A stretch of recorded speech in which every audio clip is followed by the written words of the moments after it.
The meaning of life. Invented in. Humanity has been searching for meaning within its existence since the dawn of time, asking deep questions such as why are we here? What is our purpose? Who is responsible for putting me in this realm of existence? And how can I best exact my revenge on them?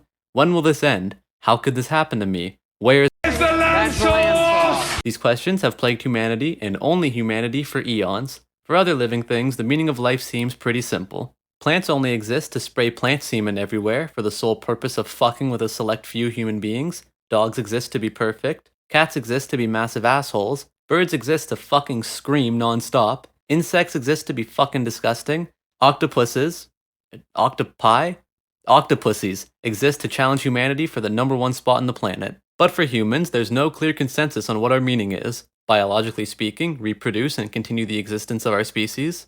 Americanly speaking, go to school, get a job, find a significant other, get a house, get a son and a daughter, in that order, and then die. Canadianly speaking, same as American, but more hockey, alcohol, and socialism. Europeanly speaking, submit to your unelected bureaucrats. Abrahamically speaking, be a good person and constantly say thank you to the big boy upstairs unless you want that petty asshole to take away your dog's legs or some shit. Each and every one of these explanations has zero merit or actual value in what they present as a meaning to live, and they are completely incorrect.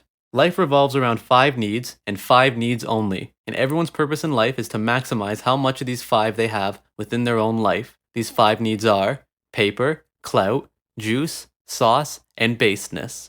By maximizing these 5 needs for yourself, you can lead a fulfilled and meaningful life, and maybe even help others lead an equally or even more meaningful life. Starting off with paper, generally considered the baseline of the first 4 needs as it eases the process of attaining the others. Paper, as you might have guessed, is money. By securing the bag, you secure the means to pursue other life goals. And if you know what you're doing, you can use a small amount of money to get yourself even more money, creating a positive feedback loop of continuously secured bags. Now, you may have heard the phrase, money can't buy you happiness, which is totally false. Have you ever bought a cheesecake? Or a puppy? The only things that have ever made me happy in life are things that I've paid money for.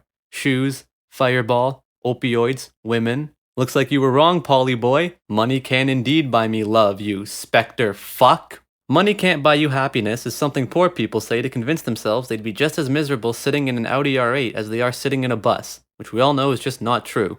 So how do you actually go about securing the bag? You gotta be on that non-stop 24/7 grind, boy. That shitty 9 to 5 grind. That selling overpriced mid grind. That selling pictures of your toes to men with questionable fetishes on the internet? Grind. Basically, in order to secure the bag, you gotta be on a grind of some sort. So the first of the 5 needs, paper, money, secure the bag, financial stability. Now on to the second need.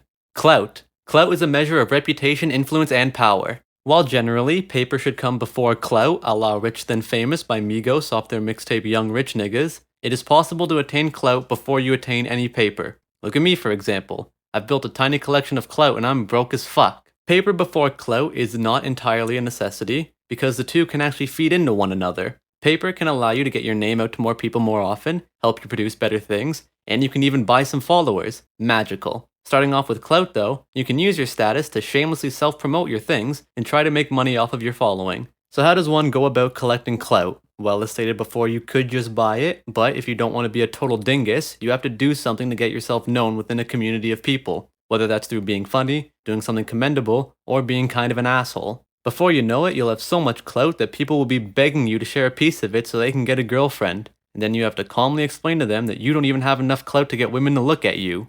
Moving right along to juice. Juice is any form of material possession or short-term experience that brings you joy. Things that make you feel good but won't be around forever. Clothes, drugs, alcohol, jewelry, pets, cars, that person you've been seeing for 6 months and you can both tell it isn't actually going anywhere, and you could just end it amicably now, but instead you're going to stick it out for 2 more months until it ends on bad terms.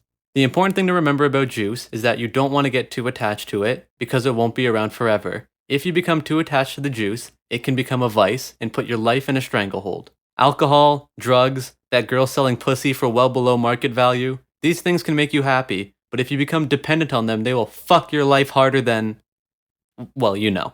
Juice is often used as a status symbol, and simply by having a lot of juice, you can acquire more clout. Juice is acquired through paper, and through the use of paper to acquire juice, you end up acquiring more clout, which allows you to acquire more paper, which allows the growth of both your clout and your juice, forming this beautiful triangle of power. So go ahead, Cop those horrendous fake Yeezys and flex on the gram for your 26 followers. While juice itself can play a big role in some of your fondest lifelong memories, like when you went on a 2-week trip to Mexico and somehow discovered both your homosexuality and the woman you're going to marry at the same time, or when you decided to chase shots of tequila with more tequila and now you can't even smell it without throwing up in your mouth. It's important to note that the juice only plays a foundational role in these experiences. The things you learn about yourself and the memories you make fall under a different need: sauce. When someone has an aura and essence that they are happy with where their life is going, and they're clearly confident that they will be able to achieve and do what they want in their life, they are said to have the sauce, or as you may know it by the term that's gained popularity recently, big dick energy. This energy that people give off into the world is actually not the sauce itself.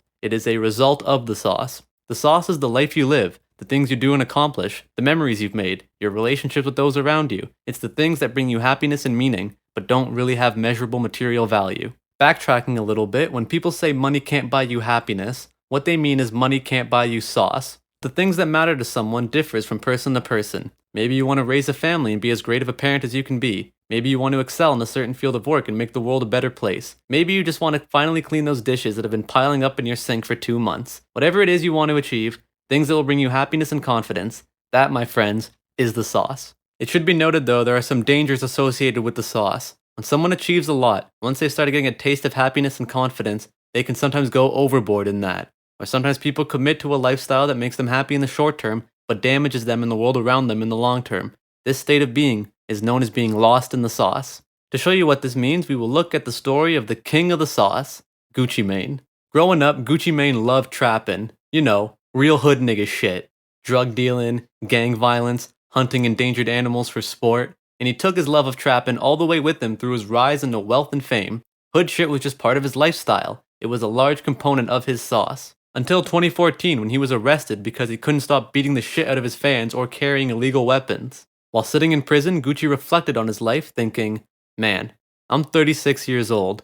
I've accomplished a lot of goals I've set for myself in life. I have a girl who I love very much, and a son whose life I could be a very positive influence in. But here I am, sitting in jail. Gucci realized he had become lost in his own sauce and decided to make a change.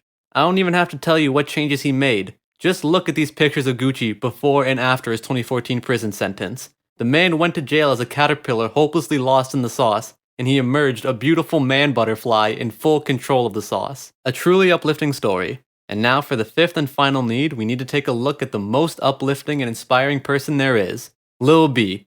Thank you, based god. Baseness. Pretty straightforward with this one. Your baseness is simply how much of your life you live in the light of the based god. Looking out for the well-being of not only yourself but those around you. Showing love and respect to the people you interact with, even if you disagree with them, even if you fucking hate them. You should still respect them. For instance, I hate women, I hate white people, I hate cats, but I still respect their right to exist. Basically, baseness just means being a good person, which is vague and subjective, but you probably get the gist of it. And just like any good religion, there are things the base god does that you don't have to follow in line with. For instance, the Bible forbids getting tattoos, but how many Catholics do you know with a cross or angel wings tattooed somewhere on their body? That's right, all of them. Alcohol is illegal in Islam, but I think someone forgot to mention that to the handful of Muslim dudes I've seen at the brass rail. And in the case of the based religion, Lil B has a foot fetish. You know what? I'm just gonna ignore that part. So in conclusion, the meaning of life is to maximize the amount of paper, clout, juice, sauce, and baseness you have. If you can attain as much of those things as possible, you can live a happy, meaningful life, and you will have a grand, positive influence on those around you. Or maybe life has no inherent meaning and I just sat here and came up with some bullshit that kinda sounded like it makes sense. Who knows?